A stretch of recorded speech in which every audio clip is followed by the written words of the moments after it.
পুতুল জাপটে ঘুমোনো অতীত, গভীর ঘুমেও মোবাইল স্ক্রল করছে খুদে।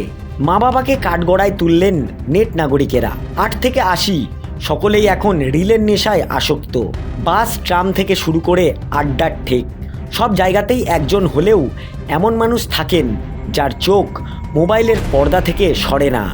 সেখানে একের পর এক রিল চলতে থাকে। বাচ্চাদের মধ্যে রিলের প্রতি আসক্তি বৃদ্ধি পাচ্ছে, যা বাবা মায়ের উদ্বেগের কারণ হয়ে দাঁড়াচ্ছে। সেই রকমই এক রিল প্রেমে মগ্ন বাচ্চার ভিডিও ছড়িয়ে পড়েছে সমাজ মাধ্যমে। ঘুমের মধ্যেও সে মোবাইল স্ক্রল করে চলেছে। ভাইরাল সেই ভিডিওতে দেখা গিয়েছে ঘুমের দেশে পাড়ি দিয়েছে এক নাবালিকা। বালিশে মাথা রেখে ঘুমোচ্ছে সে, হাতে ধরা একটি মোবাইল ফোন।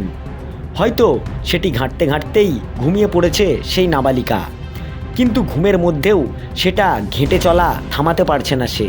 মোবাইলের পেছনটা মুখের সামনে ধরে ঘুমোচ্ছে নাবালিকা, আর ঘুমের মধ্যেই মোবাইলের পেছনে অনবরত তর্জনী নাড়িয়ে চলেছে সে। ঠিক যেভাবে মোবাইলের স্ক্রিনে স্ক্রল করে একের পর এক রিল দেখে চলি আমরা, সেই ভঙ্গিমাতেই আঙুল নাড়াচ্ছে ঘুমন্ত নাবালিকা। দেখে মনে হচ্ছে এই কাজে সে বেশ সড়গড়। সেই ভিডিওই ছড়িয়ে পড়েছে সমাজ মাধ্যমের পাতায়। এক্স হ্যান্ডেলে ভিডিওটি পোস্ট করার পর ইতিমধ্যেই তা ভাইরাল। 2 লক্ষেরও বেশি মানুষ ভিডিওটি দেখেছেন। প্রায় 4,500-এর কাছাকাছি নেট নাগরিক ভিডিওটিতে নিজেদের প্রতিক্রিয়া জানিয়েছেন।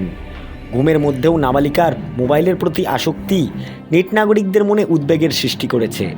একজন নেট নাগরিক মন্তব্য করেছেন, অভিভাবকরাই এর জন্য দায়ী। অপর একজন নেট নাগরিক মন্তব্য করেছেন, মোবাইলের নেশা সত্যি ভয়ঙ্কর। আমরা জেগে থাকা অবস্থায় মোবাইল ছাড়া চলতে পারি না, আর এই ছোট্ট শিশু ঘুমের মধ্যেও মোবাইল ছাড়া থাকতে পারছে না। তো ভিডিওটি দেখে আপনার মন্তব্য কমেন্টে জানান।